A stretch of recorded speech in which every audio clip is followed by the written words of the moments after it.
gonna make my dessert, which is pandesal with mangoes, condensed milk, and of course some cheese on top. Okay, so this is gonna be a great dessert a la Mystica.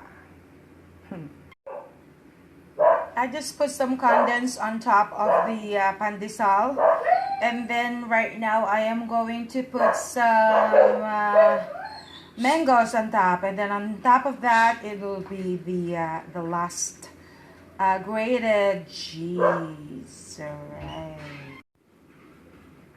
So now that's my pandesal with condensed milk, and then mangoes, and then cheese on top.